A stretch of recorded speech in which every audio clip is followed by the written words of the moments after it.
So we're starting out in the shopping district today, and we're just going to go ahead and take a look at everything that we can find in the HermitCraft 7 world. I've explored a little bit at this point just to try to get a lay of the land, figure out where everybody's bases are in relation to the shopping district. I apologize if I miss anyone, but this is a large world and I toured for a long time, so it does make sense if I did miss a base or a shop here and there. So starting off, of course, we have the beautiful shopping district. You can see all the amazing builds around, and it's quite impressive actually being able to fly around this world yourself, because you never really get a grasp of how big it is in the videos, just because you can't see it for yourself. Of course, we have the barge, we have decked out, and you can now see Impulse's base over here. It's quite an impressive shopping district. You could also briefly see iJevin's base over there. This one is Impulse's, and if you've seen our short recently, we did recently just blow this base up. It actually looked incredible after being blown up. All the water that was included in Impulse's base stayed exactly where it was, and so the outline of the base was actually very impressive. So over here we have iJevin's base, and this is one of my favorite ocean bases that I've seen built recently. It's a very clean looking build with a lot of aquamarine blocks and actually in stone, which I thought was very interesting. Over in this area we have a beautiful little desert village that somebody's put a lot of work into, and then of course Halation mega base, which is this huge expansive city. It's complete with shipping containers and just absolutely everything that you would have in a port city. This is probably one of the most impressive builds on the entire server, simply for the fact that it is loaded with detail, and you can tell he put hundreds and hundreds of hours of work into this base. Of course, all the buildings and roads and of course the Ferris wheel are very impressive, but I think one of the most impressive parts of this base for me was the dock and how he did the boats. It looks very realistic. And as you can see right here, the sailboats and everything, the yachts that are ported here look absolutely incredible. If you zoom far enough out, honestly, this would look like a real port. So Halation did an amazing job with this build, and definitely one of his best builds by far to this day. As far as builds on the HermitCraft 7 server, I think this is definitely in my top 3.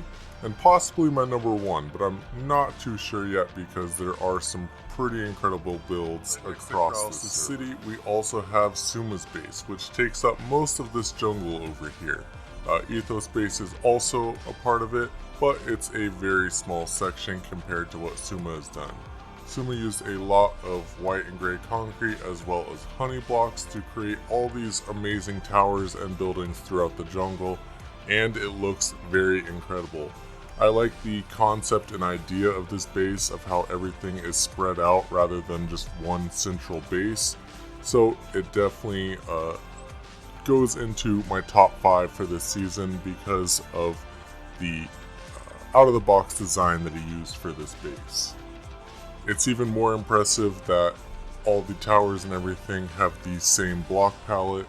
I think that gives it a very uniform feel and makes it look like just a civilization set up across this jungle wherever there was enough space to be able to build. And now taking a look at Ethos Labs base, it's also named the Monstrosity, and you'll be able to see why once we get a little bit closer. It is a base that is just, there is no uniform design. It is all over the place, and honestly it ended up looking pretty good if I say so myself. Of course, it's just a lot of different random blocks and doesn't really go together at all, but I think the idea of it is very funny and very cool looking, so I'm glad to see him build something like this in this world. Moving on to a different part of the jungle, we have Mumbo Jumbo's base, and this base, he really took it onto himself to become an amazing builder this season. And of course he's done a lot of redstone and other things in the past, and he did some this season, but he really took his building to another level with this one. I think the terraforming and all the detail that went into this base looked incredible, and it definitely took a lot of work to be able to build something that cool. Not far off, we can see Scar's base, the giant drill, also incredibly impressive and definitely took a lot of work to be able to do. In the actual series, I did not realize all these bases were so close. Of course, there's probably some episodes that I missed where it was shown how close they were, but it really never felt that close in the actual HermitCraft episodes. This drill though is absolutely crazy, and I can't believe all the detail that's in it. You definitely want to download this world and get a closer look at it. We'll put a link to the HermitCraft website down in the description below, and you can go there and download the world for yourself and see what else they have going on their website. Here we have Grian's mansion, which a lot of people have seen us blow up recently, and they were all pretty much upset about it. We love HermitCraft, we love Grian, and we just wanted to have some fun with their bases. There is no harm, no foul here. It is just some fun we're having. Grian's mansion though, very impressive and an amazing build overall. Over here we have Stress Monster's base. She was a little inactive this season, so there's not really that much going on, but there are some very cool features, including the floating nether portal and the floating castle over here, as well as the giant skull. Definitely a very cool base, even though she wasn't as much on the server as she wanted to be. We also have some skywriting over here targeted at Etho, and I thought it was very funny. It's of course right next to Iskal's Omega tree, and it says, "Etho smells like beef and will fart rainbows that exude happiness gorgeously. Therefore, goodbye." Some very impressive skywriting on the HermitCraft server, and it's fun to see all the fun that they had on this server, especially with just small things like the skywriting over there. So moving on to Rendog's amazing tattoo Rin that he has built over here. You can see he has Mos Eisley and Mustafar. He built a lot of crazy cool Star Wars related buildings in this area, and I think it is very impressive overall. If you've seen the Star Wars movies, you'll definitely recognize this whole area. So it is a very impressive and realistic base that goes along with the movies great. Also, if you have not seen his time lapses of him terraforming this whole area or building anything over here, definitely go check those out on his channel. It is very cool to watch, and it is so satisfying to see him pour all the lava and do figuring out the nether hub in this world is a little weird. They of course had to change the nether halfway through the season because of the 1.16 update, so there is some oddities with the nether, but once you figure out how to work your way through the nether, it's very easy, and you can find things like this, the Christmas district of the HermitCraft 7 world, a very impressive calendar build, as well as a giant snowman. So here is the kind of hub of the HermitCraft 7 world, and this is in the nether of course, and it has lists to everybody's bases. You can see that they have directories that they did, or they just use signs when there was less to actually talk about, such as Spawn and the Ren Mesa. You can use the directories though to get to pretty much any base in the entire world. They have signs right outside, so this is to the shopping district, and if we go further down the tunnel we'll find other people's bases. There's also a lot of access to the roof of the nether, and you'll find things like gold farms and also some tunnels on top of the nether that take you to different parts of the world. Here we have Tango's base, and as you can see, all the colors, everything like that going on. His, of course, storage room, and you can now see the shopping district and area over there. This is Toon Towers, though, right next to the shopping district, and Toon Towers definitely got to be one of the most fun bases on the HermitCraft server. Just a well-designed base overall, a lot of different colors, and a very cool design. In the shopping district and Toon Towers, we have False Symmetry's base, who has had her base built for most of the season, and it looks absolutely incredible. It's an entire spherical, kind of spacey design with a lot of hexagons, and if you've seen her tour of this when she was using RTX, then she had ported it over to Bedrock. It's very cool. She didn't build it specifically for RTX, but it ended up working out great because all the lights and everything that she included in her base looked incredible. You can also see Hypno's Islands right there. A very small feature of the world, but cool nonetheless. Also Doc M's floating tower, just right in the middle of the ocean. Next up, we have BOO's castle, which is definitely a fan favorite of the season, and I can understand why. The detail and time that went into this castle are insane, and it looks incredible as a finished product. Definitely a great part of the world to be able to officially tour now. You can now see the area down here where all the peasants live and the farm, everything going on there. And now in the distance we have a winery coming up. This bay is built by Joe Hills and Doc M mostly. Joe Hills built the winery and all the vines, everything you see there. We also have a giant cargo ship blocking the bay. They built that after the incident with the Suez Canal. And also they have the tower over here, also built by Joe Hills, and it had some help from Zombie Cleo as well. This is the half of the house that Doc M got from Season 6 during the auction with Grian and BOO. BOO got the other half of the house, and he initially built it here but moved it later on. We also have Goat Mountain, and there is a very impressive underground section of this entire bay, which because of the water you wouldn't even know is there, but once you go down the center island, the hole over here, you can see a very impressive build underground as well. One of the hidden parts of this world that you wouldn't really see if you weren't looking for it, and it is definitely a very cool build. I personally love building underground, so seeing all the detail, leaves, vines, everything that went into this build is very impressive to me and something that I'd like to do in my own survival. Heading back towards the shopping district, we have some of these purple roof buildings, and these are built by Will's Knight.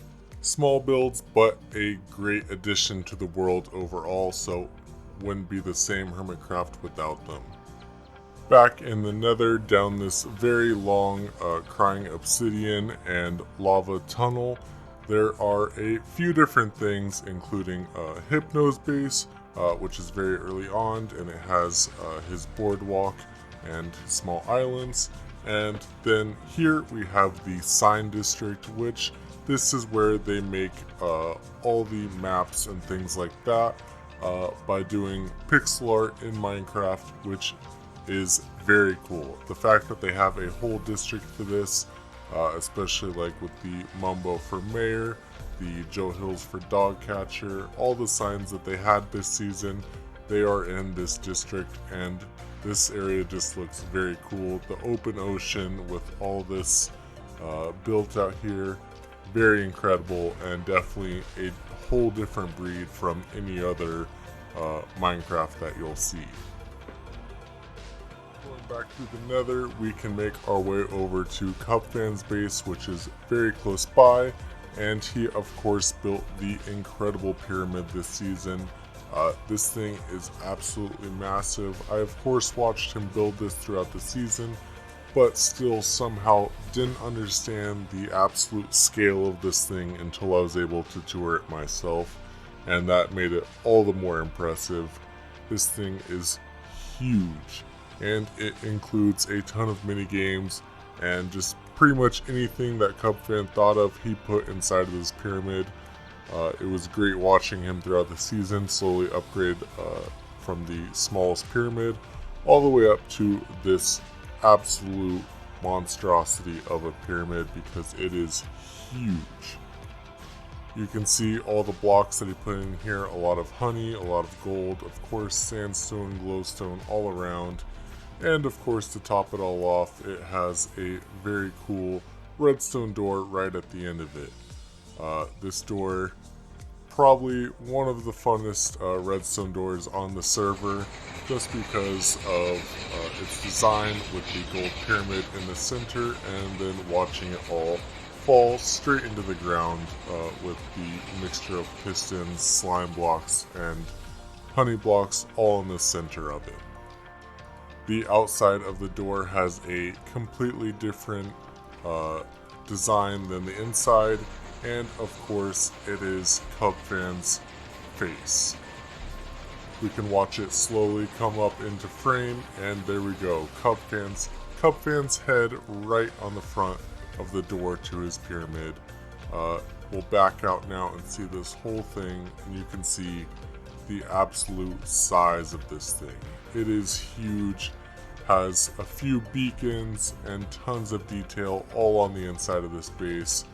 Very impressive, and definitely in my top 5 of this. Far away from Cubfan's base, we have another area which we have to show off, and that is the automated farms that make up the industrial districts built by Mumbo and Iskal. They competed with equal size industrial districts to just build as much as they could in these areas. Mumbo's, I think, was more impressive due to the sheer fact of everything that he put into this area. It includes an entire auto sorting system, as well as a quad mob farm at the top, sugarcane, cactus, absolutely everything. The cobble generator also is very fast, and he includes kelp farms, just absolutely everything that you could have in an auto farm district. Of course, the best part of this was the automated sorting system that he included, and he allowed hermits to come with day passes and be able to collect whatever items they wanted from the industrial district. Over here we can see Iskal's version of his industrial district, and I really do like the design of this whole district. You can see the creeper head and the giant zombie villager. Definitely great farms and great designs in here, but I prefer Mumbo's overall just because of the way he filled the industrial district. The last part of the world that we're going to tour today is Zombie Cleo's Zoo, and this includes a lot of very fun builds. This is definitely one of the most fun builds on the entire server, just because of how it includes other hermits, their heads, and all the attractions that you can find within the zoo. There are, of course, a lot of designs with armor stands in this area, and that's what makes up most of the build. You can see a lot of small little Cubfans running around right here, and then we have the little areas where she included small things like small guardian heads. She did a lot of work with miniature blocks, which you can get from wandering traders in their worlds, and of course with a lot of the other player heads and things like that. This section in here is very impressive with how she used a combination of armor stands, miniature blocks. Everything in this area is very cool. The HermitCraft 7 world is full of very incredible builds and very incredible people who design all these cool things that we get to look through now that we have the world download. Their videos, of course, and interactions were always awesome, but now we have just their builds to look at, and that is always incredible. I'm very excited to see Season 8, and I know a lot of the Hermits are already planning on what they're going to do in Season 8, so it should be very interesting. HermitCraft continues to get better and better, so I'm excited to see what the future holds for their servers. Thank you guys so much for watching today's video. If you enjoyed it, be sure to drop a like down below, and if you're new to the channel, be sure to hit that subscribe button. We have a ton of new Minecraft content, and we're going to be doing some more work with the HermitCraft 7 world in the future.